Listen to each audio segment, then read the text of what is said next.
The seal on Archive Crate 7 broke on a Tuesday, which was not supposed to happen for another 40 years. I know the exact day because I logged it the way I logged everything. That was my function. Halvard Osin, Archivist 3rd Tier. Commission for the Preservation of Interstellar Historical Record. Not a diplomat, not a soldier. Not anyone the Sovereignty Commission would remember when they assembled at midday to vote on the formal exile of Earth from the interstellar community. I was the man in the basement cataloging the dead.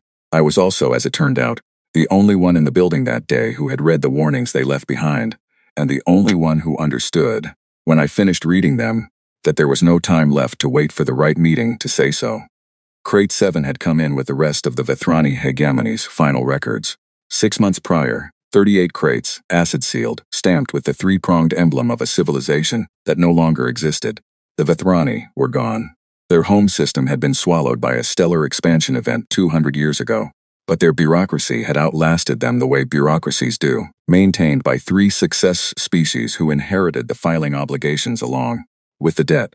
The records arrived in good order. Crates 1 through 6 opened on schedule. Crate 7 had a microfracture in the lower seal plate, and when I pressed my thumb to the release panel on a Tuesday morning, with a cup of cold pressed grain tea on the shelf beside me, it exhaled a breath that was not quite air, more like the long sigh of pressurized nothing, and the lock mechanism disengaged 2 generations early. I noted it in the intake log. Then I opened the crate and began cataloging. The Vethrani had been obsessive record keepers, which was part of why their successor species had maintained the archive obligation at all. Their records were not merely event logs. They were annotated, cross-referenced, and in the final years of the hegemony, increasingly self-critical. The files from the last 40 years of Vethrani governance were thick with internal commentary, minority dissents, and the kind of careful institutional doubt that only surfaces when a body already suspects it. It has made a catastrophic error and is slowly beginning to understand that the error cannot be recalled. The file I opened first was labeled in Vethrani administrative shorthand that translated roughly as Final Internal Circular Distribution, Senior Council and above, subject reconsideration of Vote 7741. Vote 7741. I had to pull the reference index to find it. When I did, I sat back in my cataloging chair and the grain tea went cold entirely. And I did not move for a long time. Vote 7741 was the Vethrani Hegemony Council's decision, passed by near unanimous margin 163 years before the civilization ceased to exist, to formally exile the human species from all hegemony-affiliated interstellar commerce, treaty framework, and legal standing. The circular I was holding was written 40 years after that vote. I read it. Then I started reading the others. I should be specific about what the Sovereignty Commission was doing that Tuesday, because the distance between the basement archive floor and the commission chamber above was not only architectural. The Commission occupied the upper tiers of the Accord Citadel, a structure whose exterior was genuine polished stone from 4 different settled worlds, a deliberate architectural statement about the weight of accumulated civilization. My workspace was 2 levels below the loading dock. The building's gravity of purpose ran downhill in a literal sense. The closer you were to the sovereignty floor, the more the institution believed you mattered. The Commission had 43 voting members, drawn from the 7 major species confederations currently recognized under the Interstellar Continuity Accords. The chair was First Arbiter Dovithan Sass, a Culthree statesperson of approximately 90 years who had been on the commission for 3 decades and who had, in that time, developed a quality of institutional certainty that I had observed in only the most senior officials. The total comfort of a mind that has confused familiarity with understanding. I am being precise, not unkind. I had catalogued the careers of people like Arbiter Sass across 6 species and 2 centuries of records. The failure mode was consistent. The item before the Commission that Tuesday was Resolution 1194. The formal, permanent exile of the human species from the Interstellar Continuity Accords framework. Not a sanction, not a trade restriction. Full exile, the removal of every legal standing, every treaty protection, every recognized right of presence in designated interstellar corridors. The language was technical, as it always was. The effect was not once passed, any human vessel in Accord's designated space could be boarded, seized, or destroyed without triggering the intervention clause. Human colonies under Accord's adjacent protection would lose that protection. The Sovereign Quarantine Zone, established around 17 systems within reasonable transit of the human home system, would expand to include those systems. Human beings as a legal category would cease to exist under the framework that governed 82% of known settled space. It was the most significant vote the Commission had taken in 40 years. The stated grounds were accumulated: a series of human diplomatic disruptions over the past decade, refusal to submit to the Commission's jurisdictional reach confirmation process, the deployment of human military vessels in 3 contested corridors without Accord's notification, and the matter of the Dovenhall Station incident, in which a human trade representative had physically removed and retained a binding treaty document during a session, an act the Commission had categorized as institutional assault. I had read the Dovenhall transcript. The human trade representative had removed the document because 2 Commission members were in the process of falsifying its terms before the countersignature. The Commission's categorization of this act as assault was a framing decision of considerable audacity. But I was an archivist. It was not my place to say so in the Commission chamber. What I had in my hands, however, was something different. By mid-morning I had pulled every Dead Empire archive we held, and begun working through the cross-referenced final circulars and restricted internal correspondence. This was not standard procedure. Standard procedure was sequential, cataloging by crate number and intake date. What I was doing was technically within my authority. Archivists held standing access to all unsealed records, and Crate 7 had unsealed itself, but it was not what I was paid to do on a Tuesday. I did it anyway. We held terminal records for 6 extinct or collapsed interstellar civilizations: the Vethrani Hegemony, the Peluvian Concord, the Oscar Dominion, the Reuven Ecclesiastical Council, the Davrith Star League, and the Marin Trade Compact. 6 bodies, 6 archives, 6 different species, 6 different governance structures, 6 different reasons the civilizations had ultimately collapsed or been absorbed. Each of them had voted on the human question at some point in their history. I am going to tell you what I found, but I want to be precise about the emotional character of the discovery, because it was not what you might expect. There was no mounting dread, no cold sweat, no dramatic turning of pages. The experience was closer to standing in a field during a clear day and watching the same cloud formation move in from 6 different directions simultaneously. Not threatening, exactly. More like a phenomenon that your pattern recognition refuses to dismiss. The cloud formation is not nothing, it keeps returning. The sensible response is not panic, it is attention. The Vethrani circular was the most detailed, so I will give it first. The Vethrani hegemony had exiled humanity in year 423 of their standard calendar, 40 years before what they called the era of accelerating difficulty, which was the administrative euphemism for the period in which their civilization began its terminal decline. The exile had been procedurally straightforward, a council vote, near unanimous, following a multi-year campaign by a senior policy faction that argued humans were an unquantifiable instability factor in the hegemony's commercial and political calculus. The humans, at the time of the vote, had been present at exactly 2 hegemony council sessions, had signed 1 minor navigational treaty, and had, in the estimation of the faction's lead document, demonstrated a consistent pattern of refusing to accept the defined terms of their position, which was, I noted, a remarkable way to describe a species that had simply kept asking for equal treaty standing instead of the associate observer status the hegemony offered. The internal circular 40 years later, the one I was holding when the grain tia went cold, had been written by a Vethrani senior counsel named Orvith Dalun, who had spent 30 years in the foreign relations apparatus, and who wrote the way people write when they are no longer trying to protect their career. It was addressed to the hegemony's final sitting council chair and 4 senior advisors. It was never formally acknowledged. Its distribution stamp showed it had been read by all 5 addressees. The relevant section, the one I have replayed in my memory more times than I can count in the years since, read as follows. We voted them out of the framework in order to control the variables. We understood them well enough, we thought, to predict their trajectory absent the framework's restraints. We were wrong about the prediction, and we were wrong about the understanding. In the 40 years since Vote 7741, the human territorial presence has expanded by a factor of 11. Their fleet capacity, as best our intelligence apparatus can now assess, exceeds any single hegemony fleet zone. They have established 11 separate bilateral treaties with species we once counted as exclusively aligned with hegemony interests. None of this was visible from the council chamber. None of it was accounted for in the projections. We removed them from the board, and they built a different board. That last sentence, I read it 4 times. Then I went to the Peluvian Concord files. The Peluvian Concord had been a maritime civilization that expanded into space through a series of colonial federation models, and their governance structure reflected this. A ring of regional councils feeding into a central arbitration body. slow to move, and deeply resistant to any action that could be characterized as unilateral. They had not exiled humanity so much as simply refused to recognize the human species as a qualifying entity under their framework, a distinction that was procedural rather than formal, but had the same practical effect. Humans had been present at 2 Peluvian Concord arbitration sessions in the early expansion period, had been denied qualifying status both times, and had subsequently ceased attending. The Peluvian records were less eloquent than the Vethrani.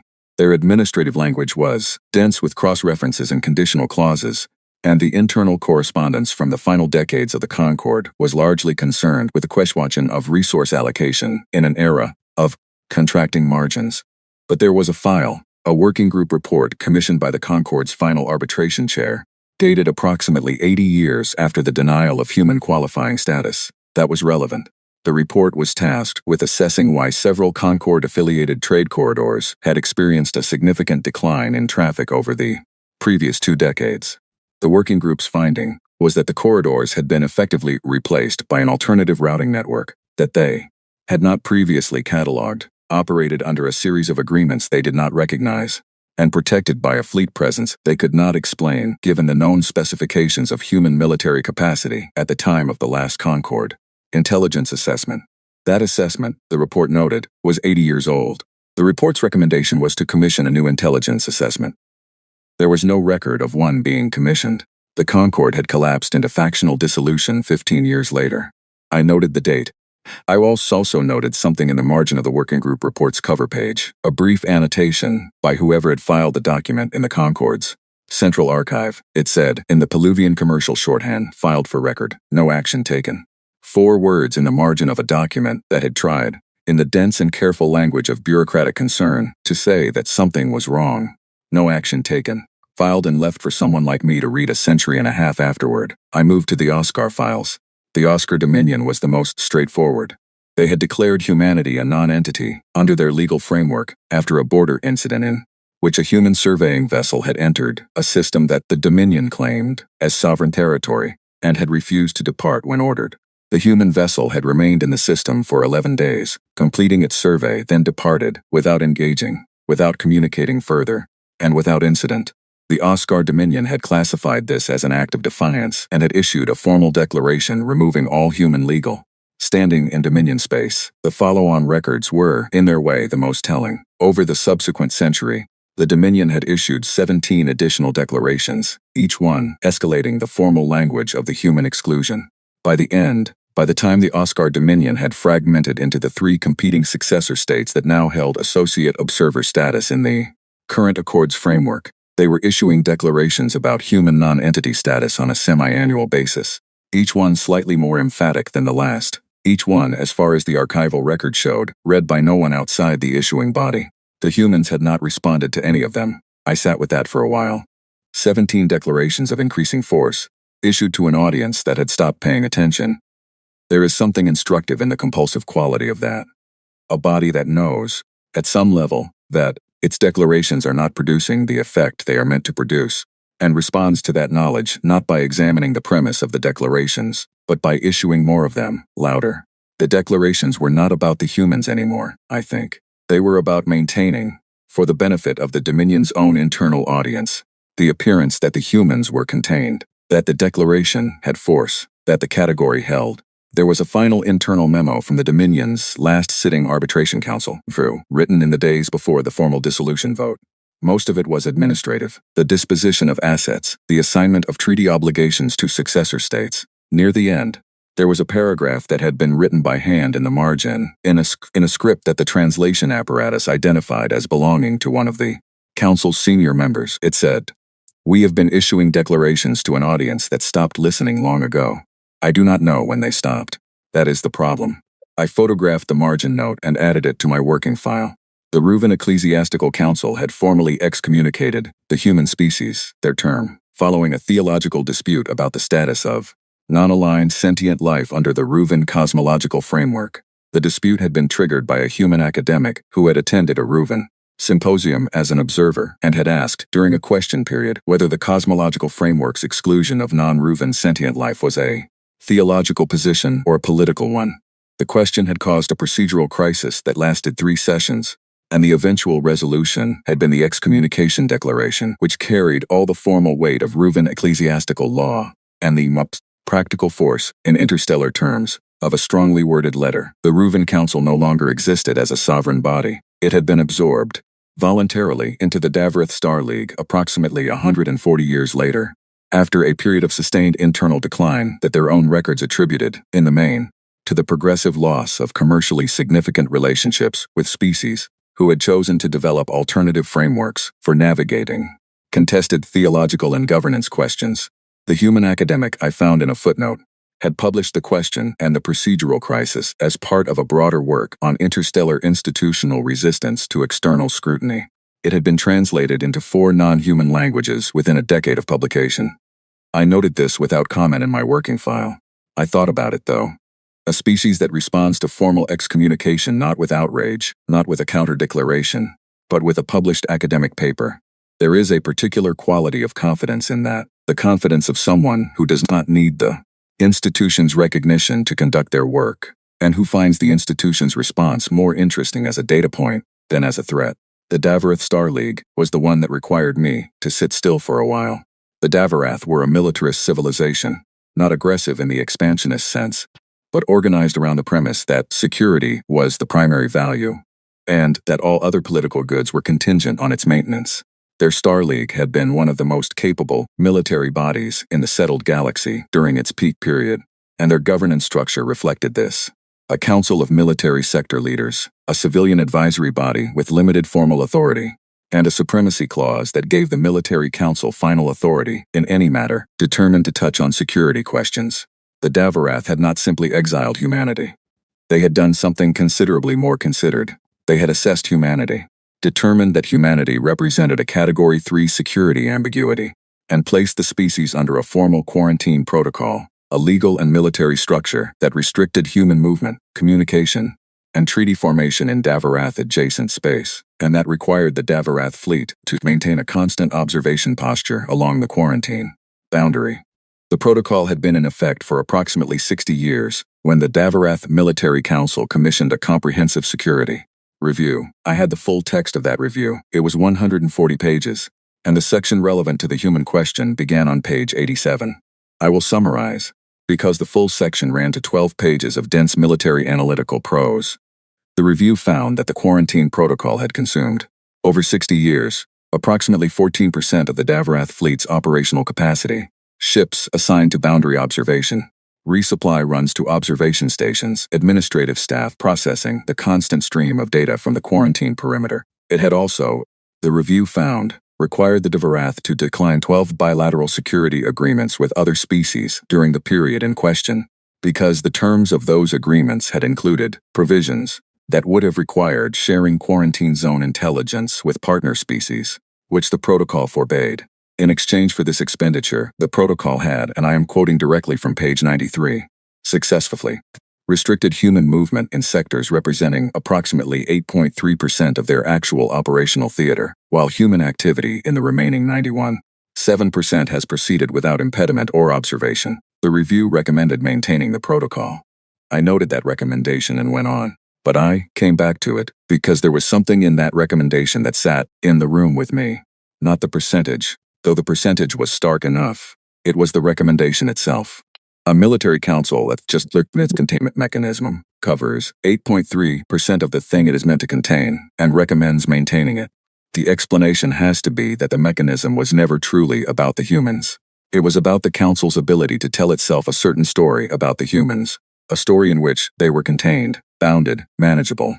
Reducing the mechanism would have meant reducing the story. There was a handwritten annotation on the review's executive summary page, not a brief margin note like the ones in the Oscar files, but a formal annotation from the military council's sitting chair, who had been the most senior Davarath official to review the document. The annotation was 4 words in the original language, which the translation apparatus rendered as, "We are the boundary." I am still not entirely certain what the council chair meant, but I think she was describing, in the compact language of someone who has just understood a long-standing error, what the quarantine protocol had actually accomplished. It had defined the limits of Davarath attention. The humans had simply worked in the space beyond those limits. The boundary was not theirs. It was the Davarath's own. They had drawn the line. And the line had been a cage, but not for the humans. The Marin Trade Compact was the last, and in some ways the simplest. The Marin were a mercantile civilization whose governance was organized entirely around commercial relationships. Their compact was not a political body in the conventional sense. It had no military, no territorial sovereignty, and no legal enforcement capacity. What it had was a recognition framework, a set of formal commercial agreements that once entered, gave member species access to Marin trade routes, pricing standards, arbitration services, and the accumulated commercial intelligence of a civilization that had been trading across the settled galaxy for approximately 800 years. To be recognized by the Marin Compact was, during the Compact's peak period, to be commercially credible across a significant fraction of known space. To be denied recognition was, in practical terms, to be invisible to a substantial portion of the interstellar commercial economy. The Marin had denied humanity recognition 3 times. Each denial had been issued following a formal assessment process, and each assessment had concluded, in essentially identical language, that humanity did not meet the Compact's minimum standards for commercial framework integration. The stated grounds varied across the 3 assessments. The first cited insufficient territorial coherence, the second cited insufficient treaty network depth, the third cited insufficient demonstrated compliance with existing Compact arbitration norms. But the operational conclusion was the same each time, not yet, and by implication, not in a way that the Compact anticipated changing. The Marin Compact had dissolved approximately 180 years after the third denial. The dissolution had not been catastrophic. There was no collapse, no military defeat, no theological crisis.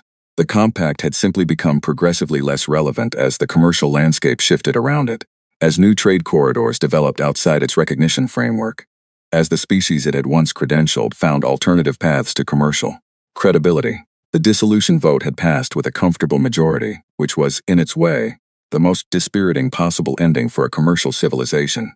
Not defeated, but simply surpassed and left behind. The final Compact records included a routine commercial intelligence summary, issued in the year of the dissolution, that noted, in the dry, statistical language of commercial analysts who are simply reporting data rather than drawing conclusions, that the largest single non-compact commercial network currently operating in the settled galaxy was the human trade framework, which had grown, over the preceding century, from a regional network of approximately 40 bilateral agreements to a web of 314 agreements covering species on inhabited arm of the galactic spiral. No formal comment was appended to this note in the Compact's records, no annotation, no marginal observation, no internal circular. It had been filed, read and left to sit in the archive. I logged it, the way I logged everything. Then I sat for a moment in the basement of the Accord Citadel and looked at the 6 Dead Empire files spread across my cataloging table. And I understood what I was looking at, not a coincidence, not 6 isolated decisions. A pattern that was not difficult to read once you had the full set. 6 civilizations, 6 formal acts of exclusion, 6 sets of terminal records that contained, each in their own language and register, the same essential admission. We acted on an understanding of humanity that was accurate at one moment, and became, without our noticing, a map of a place that no longer existed. We drew the line and watched the line, and the humans built a different board. The midday vote was in 3 hours. I took the stairs. There is an elevator in the Accord Citadel, reserved for commission members and their delegations, and there are service corridors used by administrative staff. I was neither a commission member nor, strictly speaking, in service corridor territory, with 6 archive crates on a transport dolly. But the rules governing archivist access to the commission floor were less clear than you might expect, primarily because no archivist had ever found it necessary to go there with urgency before. The security officer on the commission floor landing was a Cull-3 named Vester, who I had passed twice in the corridor over my 6 months in the basement and who had never spoken to me. He looked at the dolly, at the crates, at me, and asked, with the practiced economy of someone who is not paid to be surprised, what I thought I was doing. I told him I had materials for the Commission's consideration under Section 14 of the Accord's Archive Accessibility Clause, which allows any accredited archivist to submit materials deemed relevant to an active commission proceeding. He looked at me for a long moment. Then he asked if the chair had been informed. I said that I was informing the chair now. There is a quality of authority that exists entirely in the confidence of the statement, independent of any formal standing behind it. I have observed it in commission members, in military attaché, in the rare human diplomat who had appeared before the commission in the years of my tenure. I did not possess it naturally. But I had spent years reading the records of people who did, and I had absorbed something of the grammar of it. Vesther let me through. The commission chamber was not what you imagine if you have not been inside it. There is no dome. There are no tiered galleries descending into theatrical darkness, no floating platforms, no theatrical lighting designed to make the proceedings feel like judgment from above. The chamber was functional, a long oval room with a continuous table, 43 chairs, holographic display panels mounted at intervals, and the Accords seal inlaid in the floor at the center. High windows along the upper wall let in the flat institutional daylight of a mid-morning in early autumn. It smelled of whatever the cleaning staff used on the stone flooring, which was not unpleasant. 41 of the 43 commission members were present. 2 delegations had sent substitutes, which was common. First Arbiter Dovithan Sass sat at the head of the table, her cool-3 composure undisturbed by my entry. She had the quality, which I had observed in the files, of never allowing a disruption to register on her face until she had decided how to register it. The other 40 commission members reacted with varying degrees of surprise, irritation, and confusion as a baseline-level archivist, with a transport dolly full of archive crates, cleared his throat and stopped at the center of the oval. Arbiter Sauce waited for approximately 4 seconds, then said, in the measured cadence she used for procedural matters, "This chamber is in session. State your standing and your purpose." Halvard Osen, Archivist 3rd Tier, Commission for the Preservation of Interstellar Historical Record. I placed my hands on the handle of the dolly. Section 14 says submission. I have materials relevant to the matter under consideration. There was a pause. The Commission's senior procedural clerk, a Varathi named Corvus, who I had interacted with twice, and who had a precise understanding of the Accord's archive provisions, looked at the Arbiter. The Arbiter looked at me. Then she said, "Proceed, Archivist." I brought the first crate to the table and set it down. Vithrani Hegemony Terminal Records, I said. Archive intake 6 months prior. Unsealed this morning under standard preservation protocol. I set the second crate beside the first. Peluvian Concord Terminal Records. Oscar Dominion Terminal Records. 3rd and 4th crates. Reuven Ecclesiastical Council. Davrath Star League. Marin Trade Compact. 5th, 6th. 6 crates on the commission table. The Accord's seal was partially visible between them. Arbiter Sauce watched this with a patience that I recognized as the kind that is waiting for a point to arrive so it can be addressed and dismissed. Archivist Osen. The Commission is aware of its archive obligations. Please specify the relevance to the current proceeding. I opened Crate 7 and removed the Vithrani final circular. I placed it in front of the Arbiter and opened it to the relevant section. Each of these 6 civilizations formally removed humanity from their legal and treaty frameworks, I said.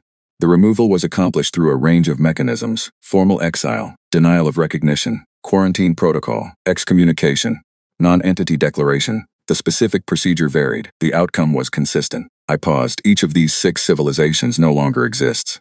The chamber was quiet, not dramatically quiet. Not the kind of silence that signals imminent revelation, but the quiet of an institutional body that has encountered a procedural irregularity it has not yet categorized.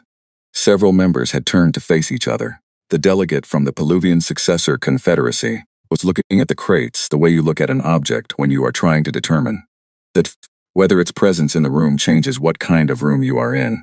The military bloc representative, a tall Davarath, a successor state official, whose institutional lineage ran directly through the Star League, had gone very still. I noted all of this in the compressed way. You note things when you know you are going to need to remember them, and that you may not have long. Arbiter Sauce said, "The Commission is aware that several of these civilizations have records on the human question. Their collapse or dissolution has multiple documented causes." "Yes," I said. "I am not claiming causation." The Arbiter's head tilted fractionally. "Then what are you claiming?" I thought about Orvith Dalun, writing his circular 40 years after the vote that no one had revisited. I thought about the Davarath Council Chair's forward annotation and what it had taken to earn it. I thought about the Marin analysts filing their final commercial intelligence summary in the year of the dissolution, noting the size of the human trade network without comment, without conclusion, filing it and leaving it for someone else to read later. "I am not making a claim," I said. "I'm making a submission. 6 civilizations, 6 decisions, 6 sets of terminal records. The records are in the crates. The Commission can review them." I stepped back from the table. "I'm noting, for the procedural record, that each of these bodies produced internal documentation, in some cases decades after the relevant vote, that concluded, in varying degrees of clarity, that they had miscalculated the human question. Specifically, that the act of removing humanity from the framework had not produced the conditions they anticipated, and that their subsequent assessment of human capacity had remained anchored to the state of human development at the time of the removal, rather than to the state of human development at the time of the assessment. I let that land. The military bloc representative had leaned forward.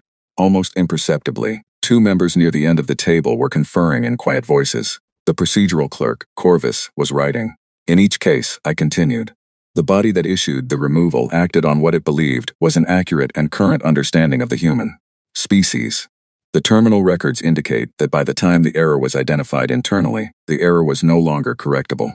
I looked at the arbiter steadily. I am noting this. The commission may proceed as it determines appropriate. I have no authority to advise the vote. I am an archivist. Then, because it was the one thing I could do that had any weight beyond the procedural, I added, Crate 7 unsealed itself this morning. The relevant circular is on top, marked with a blue tab. I would recommend the arbiter read the section beginning on page 4 before the vote proceeds. Arbiter Sasas looked at the circular. She looked at me. There was something behind her institutional calm that was harder to read than irritation or dismissal. Something that a person looks like when a category of thing they have encountered before has arrived in a form they did not expect. We will take a recess, she said. The recess lasted an hour and 40 minutes. I know because I sat in the waiting corridor outside the commission floor with the empty transport, dolly, the crate still on the commission table, and the awareness that I had done the only thing I was positioned to do, and that the doing of it did not guarantee the outcome. I am not going to pretend I was calm. I was not calm in the sense of being unaffected. I was calm in the sense of having already arrived at the place, past which there was nothing further to arrive at. I had found the pattern. I had brought it to the people who needed to see it. Whether they would see it, or whether they would see it and choose to proceed anyway, was not within my authority to determine. Through the waiting corridor's single window, I could see a fraction of the Citadel's exterior courtyard, and beyond that, the upper edge of the city's commercial district, and above that, the sky, flat gray with high cloud cover. The kind of overcast that does not threaten rain so much as describe an absence of direct light. Nothing was visible through the cloud cover. The sky was simply gray. Corvus, the procedural clerk, came out once to ask if I needed anything. I said I did not. She looked at me with an expression I have seen on the faces of careful institutional servants who have witnessed something they suspect they will be discussing for years. She went back inside. At some point during the recess, I heard voices through the chamber wall, not words but registers. The sustained murmur of a body working through something. A single voice rising above the others, not in anger, but in emphasis, and then being answered by 2 or 3 others simultaneously. A period of silence that lasted long enough to be intentional. More murmuring. Then the flat procedural silence of a body preparing to reconvene. I thought about the Vethrani, and about Orvith Dalun, and about what it must have felt like to write a circular that was read and acknowledged and ultimately filed and forgotten, all in the same decade. I thought about the Oscar Dominion issuing 17 escalating declarations of human non-entity status to an audience that had stopped listening, and about the military council chair's 4-word margin note, and about the Marin analysts writing their final summary with the practiced neutrality of people who have long since understood that the data is what it is, and that the data will say what it says, regardless of what anyone does with it. I thought about the 6 civilizations that were gone. Then the doors opened and Corvus called me back inside. The commission had used the recess productively, in the sense that when I returned to the chamber, there was a quality of stillness among the 42 members that was different from the stillness of interrupted procedure. Some of the archives had been opened. The Vethrani circular was visible in front of at least 3 delegates, in addition to the arbiter. The Davarath Review lay open near the far end of the table. Several holographic panels had been active. I could see the residual glow on the display. Surfaces data pulled and reviewed during the break, figures that some member had wanted to cross-check against what the archives were saying. The military bloc representative, the Davarath successor state official, had the Davarath Review's page 93 face up in front of him. He was not reading it. He was looking at it the way you look at a document when you have already absorbed it and are now deciding what it means for what you were about to do. Arbiter Sas was standing, which was unusual. She stood at the head of the table, with the Vethrani circular in front of her and her hands flat on the table surface, and she looked at me when I came in with an expression that was, for the first time, not entirely composure. Archivist Osen, she said, the commission has reviewed the materials you have submitted. Yes, Arbiter.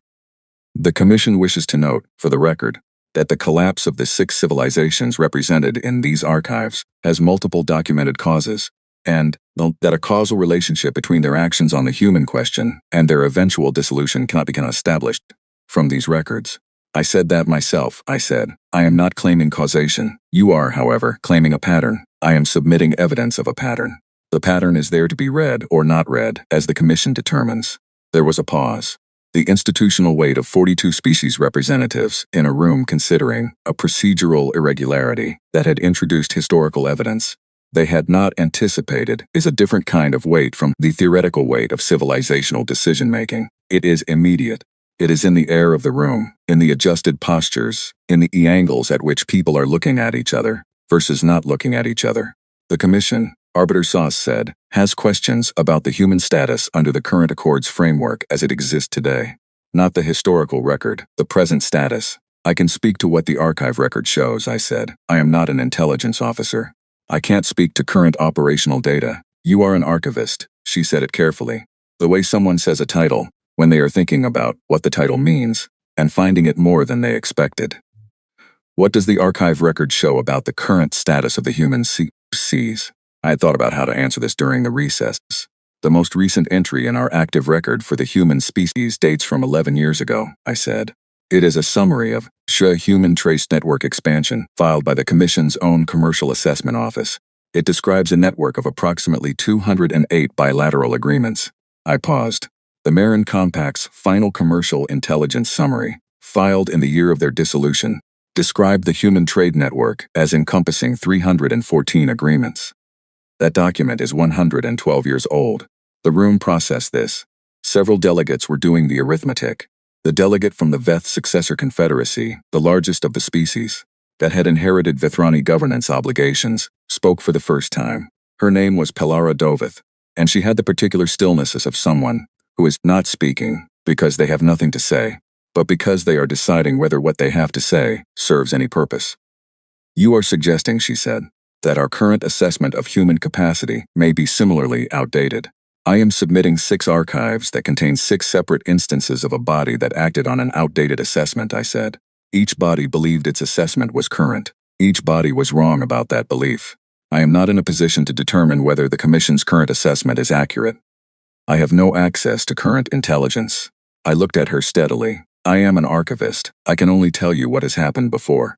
Pelara Doveth sat back in her chair with the slow deliberateness of someone absorbing weight. The delegate from the Reuven Successor Assembly, a younger official who had not spoken during the initial session, raised one of her secondary limbs, the Reuven gesture for a procedural point, the Reuven excommunication record, she said. I had not previously reviewed it. She looked at the open crate.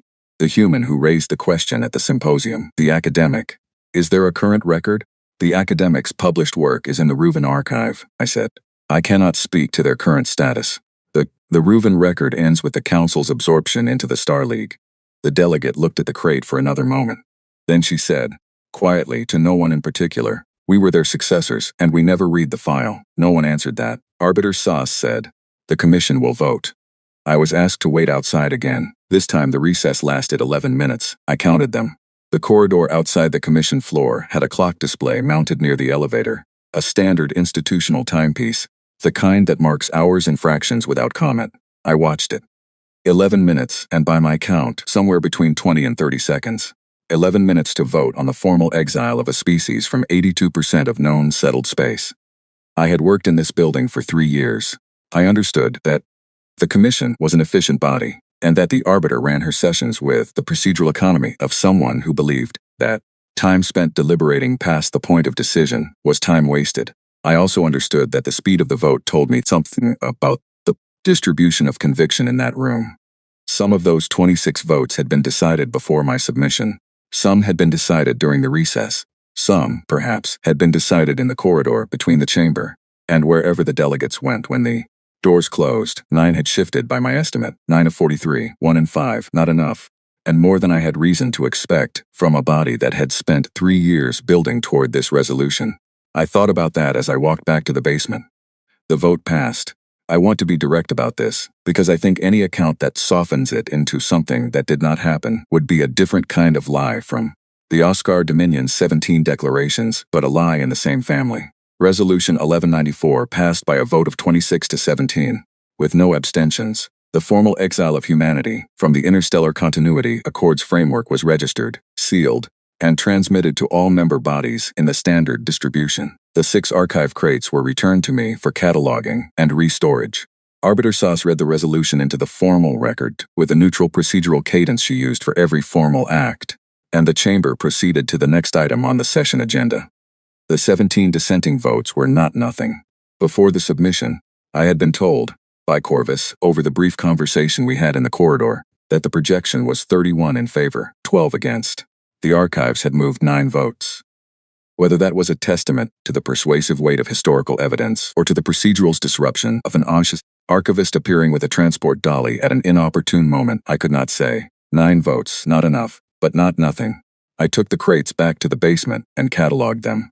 Then I sat at my desk with the intake log and wrote the entry for the day's events.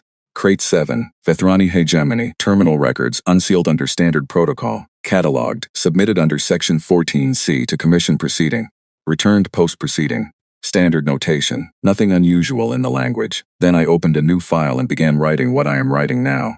Because I understood something in the moment the vote was announced that I had not fully understood before. The pattern was not a warning in the sense I had initially read it. Not a warning that the vote would fail. It was a warning about what came after the vote. In the 11 years since Resolution 1194 passed, I have continued my work in the archive basement. I have been promoted once to Archivist Second Tier, which carries a slightly larger workstation and access to a different category of restricted file. I have continued to catalog the terminal records of dead civilizations, which is, when you do it long enough, a practice that changes the way you read the present. Not with despair, and not with the particular arrogance of someone who believes they have identified an inescapable cycle, simply with attention, the way the Marin analysts wrote their final commercial summary, with the neutrality of people who understand that the data is what it is. What the data is, in the 11 years since the vote, is this. The Commission's Commercial Assessment Office filed its first revised estimate of human trade network activity, 8 months after Resolution 1194. It found that the network, which had been assessed at 208 agreements in the 11-year-old prior estimate, had, in the 11 years since that estimate was compiled, expanded to 361 agreements. The new assessment included a notation that 37 of those agreements were with species that had previously been exclusively aligned with Accords member interests. The Commission noted the assessment and filed it. 14 months after Resolution 1194, the first formal dispute arose between an Accords member and a human-affiliated vessel over the right of transit in a corridor that the exile resolution had placed within the sovereign quarantine zone. The human vessel had transited the corridor without notification, which was now illegal under the exile resolution. The Accords member had attempted to intercept the vessel. The intercept had not succeeded, not because of conflict, but because, by the time the intercept order was communicated through standard chain of command channels, the vessel was no longer in the corridor. The Commission's legal office filed a formal violation notice. There is no record of it having been received or acknowledged. I noted this. I also noted that the language of the legal office's violation notice bore a structural resemblance to the Oscar Dominion's third formal declaration of human non-entity status, not the same words, the same shape, the confident formal assertion of a consequence that the asserting party did not have the operational capacity to enforce. In the second year, the Commission's border monitoring apparatus reported an unusual pattern in sovereign quarantine zone sensor data. Intermittent contacts at the outer perimeter that could not be resolved into ship identifications, using the Commission's standard transponder protocols. The contacts were not hostile, they were not communicating, they were present and then not present, and then present again in a different section of the perimeter. The monitoring report classified them as sensor anomalies pending further investigation. I read the monitoring report because a copy was routed to the archive office as part of the standard distribution for all Commission intelligence outputs. I read it and I thought about the Davrath Star League's quarantine protocol, and about the 14% of fleet capacity consumed by 60 years of boundary observation, and about page 93's finding that the observation had covered 8.3% of human operational activity. I did not write anything in the margin of the monitoring report. I filed it and noted the date. In the third year after Resolution 1194, the Commission's intelligence summary, the first one I had access to, through a reclassification that extended Archivist Second Tier access to certain diplomatic intelligence categories. Noted that human presence in Accord's adjacent space had increased by approximately 40% since the passage of the exile resolution. The summary offered two possible explanations: that human operational tempo in the region had genuinely increased, or that prior assessments had undercounted human activity. It could not distinguish between the two possibilities with available data. I noted that the Vithrani's final internal circular had said something similar in more personal terms about their own intelligence capability after Vote 7741. A footnote in the third-year summary, which would have been easy to miss, observed that the Commission's standard methodology for human activity assessment had last been updated prior to the bilateral agreement expansion that began in the period before Resolution 1194, and that there was a question, flagged by the analyst team, about whether the methodology remained fit for purpose. The footnote recommended a methodology review. No methodology review was commissioned that year, or in the year following that, as far as the records I had access to showed. In the fifth year, 2 Accords member species filed requests for bilateral agreements with the human species, not under the Accords framework, but outside it, under the category of direct species-to-species commercial agreements that the Accords framework technically permitted, but had never been designed to accommodate at scale. The Commission's legal office ruled that such agreements, while technically permissible, would constitute a de facto recognition of human commercial standing that was inconsistent with the spirit of Resolution 1194. Both species proceeded with the agreements. I noted in my personal file that this was a closer parallel to the Davarath Star League's quarantine protocol review than anything else in the record. Not the same, but the same family of problem. The mechanism designed to contain a thing has to be continually extended because the thing is not contained. It is simply operating somewhere the mechanism does not reach. The Commission issued a formal clarification of its guidelines on non-framework bilateral agreements. It was circulated to all member bodies. 2 additional species filed bilateral requests within the month. In the 6th year, a human diplomatic contact, the first formal human communication to any Accords-affiliated body since Resolution 1194, arrived at the Commission through a routing channel that did not technically exist under the exile framework. Because the exile framework had removed the routing channels and the humans were using one that predated the framework entirely, a legacy communication pathway established under a treaty so old that its terms were stored in my section of the archive rather than in the active diplomatic record. The communication was brief. It acknowledged the passage of Resolution 1194. It noted that the human species continued to operate in accordance with its own treaties and frameworks. It expressed no objection, no grievance, no demand. The Commission's legal office reviewed the communication for 3 weeks and then classified it as a non-actionable contact on the grounds that the exile resolution had removed the legal standing of any human communication to be formally received. The communication was filed. I have a copy. When I read it, I thought of the Marin commercial analysts and their final summary, the practiced neutrality of someone who understands that the record will speak for itself. In the 7th year, the Commission established a special subcommittee on human adjacent activity. The subcommittee met quarterly. I was not in its meetings and have no record of its proceedings, but its output, the summary reports it filed in the Commission's central record, tells enough. The reports grew in length over the 7 quarterly sessions that had been filed by the time I was writing this passage, and the pattern of their growth was not the growth of a body accumulating confidence. It was the growth of a body accumulating questions. Each report was longer than the previous one, and the additional length was not additional resolution. It was additional uncertainty, carefully documented. I had seen this before, in the Peluvian Working Group report on the declining trade corridors, in the Davarath Security Review. The body reaches a point where its own data is telling it something it does not want to hear, and the response is to generate more data, to commission more reviews, to produce documentation that demonstrates the body is taking the situation seriously, without taking any action that would require admitting what the situation actually is. In the 9th year after the vote, the Commercial Assessment Office filed a revised estimate that placed the human bilateral agreement network at 409 agreements, and added a notation that I logged without comment and have thought about nearly every day since. The assessment could no longer determine the geographic extent of human commercial activity, because the network had expanded into regions that the Commission's standards assessment methodology did not cover. Not that the humans were operating in covered regions without authorization, that the regions were not covered.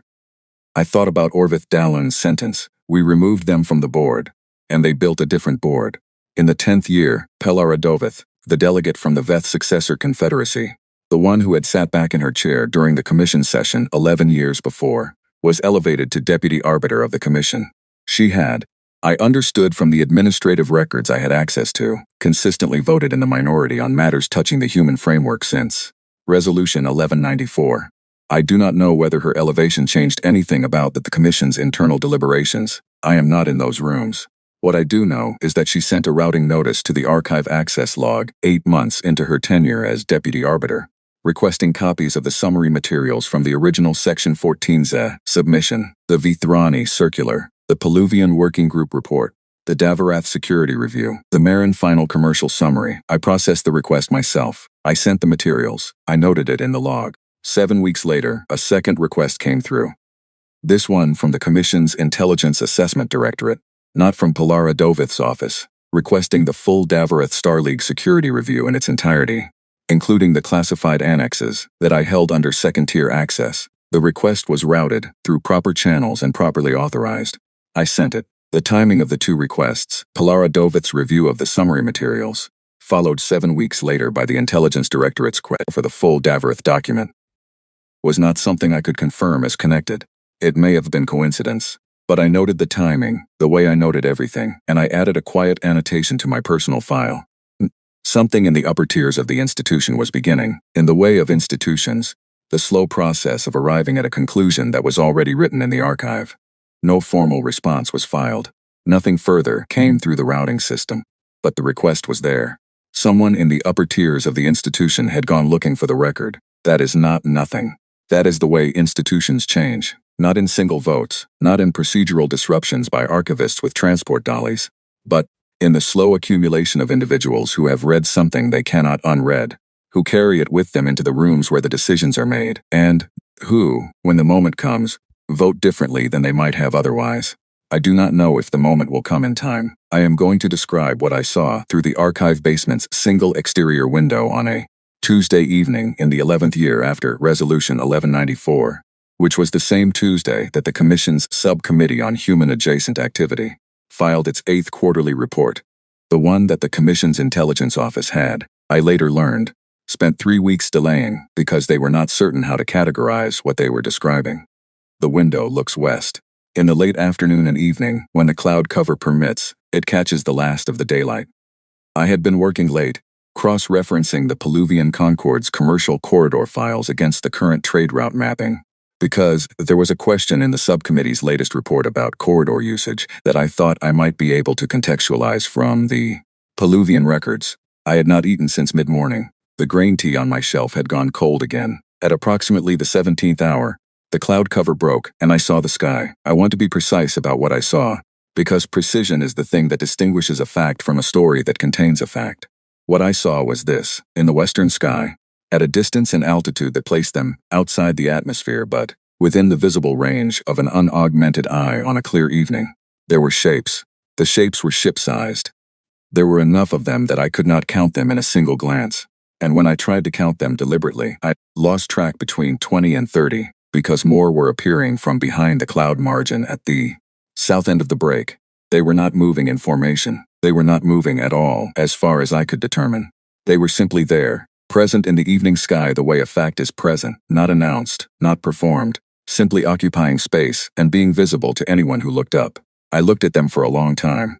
I thought about the Commission's subcommittee report, delayed 3 weeks by an intelligence office that had been, I suspected, trying to find language for something that did not fit their existing categories. I thought about the second monitoring anomaly report, filed 4 months prior and still awaiting resolution classification, describing contacts along the quarantine zone perimeter that the sensor network could not resolve and could not explain. I thought about the Davarath military's recommendation to maintain the protocol that covered 3% of human activity, and about the council chair's 4-word annotation. And I thought that whoever had written those 4 words, "We are the boundary, we are the bray," might have understood, in the moment of writing them, exactly what I was looking at through this window. The ships were not moving. They were not signaling.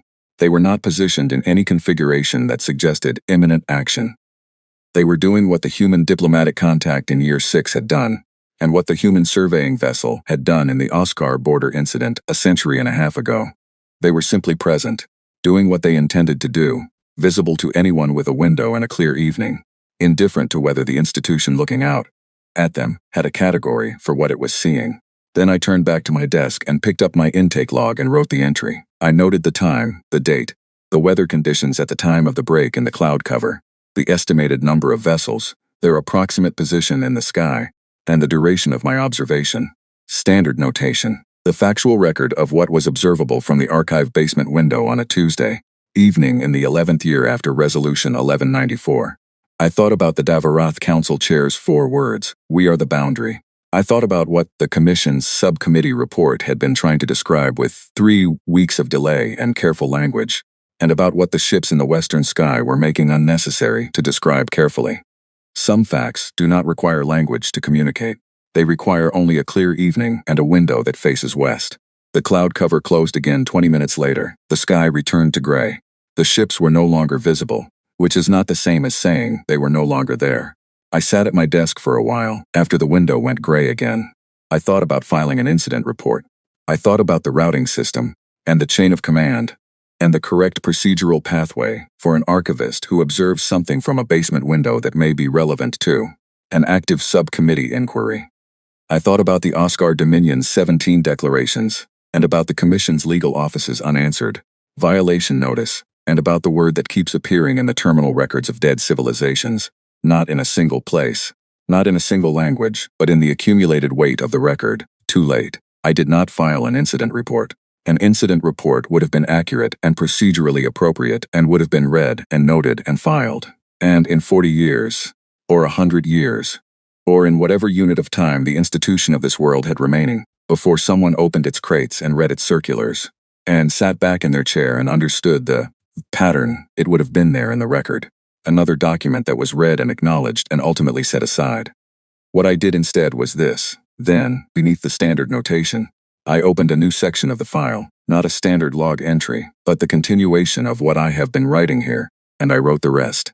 I wrote it the way Orvith Dallin had written his circular, and the way the Oscar Dominion's final council member had written his margin note, and the way the Marin analysts had written their final commercial summary. With the understanding that you are writing for whoever reads it later, after the institution that should have read it has already finished making the decision that the document was meant to prevent, you write it anyway. Because the record is the record, and the record persists, and somewhere in a basement archive in a building that will someday itself be a crate of terminal records, someone will unseal it and read it and understand what they are looking at. Every dead empire that touched the human question left the same warning in its final records. The warning was not about human aggression, or human expansion, or human duplicity. It was simpler than that, and more difficult. They said, each of them, in whatever language and administrative register they used, that they had acted on an understanding of humanity that was accurate at one moment, and became, without their noticing, a map of a place that no longer existed. They had drawn the boundary of their attention, and the humans had worked in the past the boundary, and by the time the archive was opened, the space past the boundary had become something none of the dead empires had a category for. The warning is in the record. I submitted 6 crates of it to this commission 11 years ago. The commission voted as it voted. That is in the record, too. The ships in the western sky tonight are also in the record. I do not know what they are waiting for. I do not know if they are waiting at all.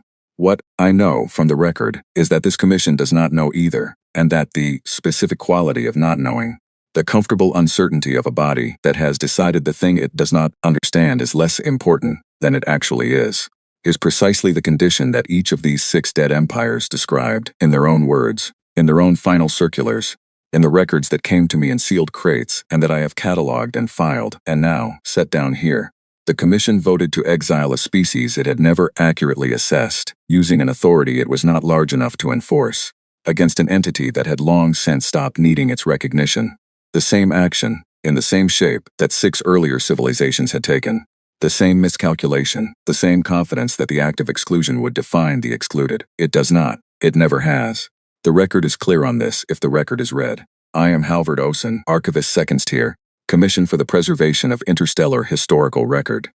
I have catalogued the warnings of 6 dead empires and submitted them to a 7th body that voted as if the record did not exist. I have watched in the years since, as the seventh body has begun to reproduce, in miniature, the same pattern of extended declarations, accumulated questions, and slowly dawning uncertainty that the terminal records describe. I have done what archivists do. I have kept the record. The record is the record. Whatever comes next is already in it, if you know how to read it. I am reading it still.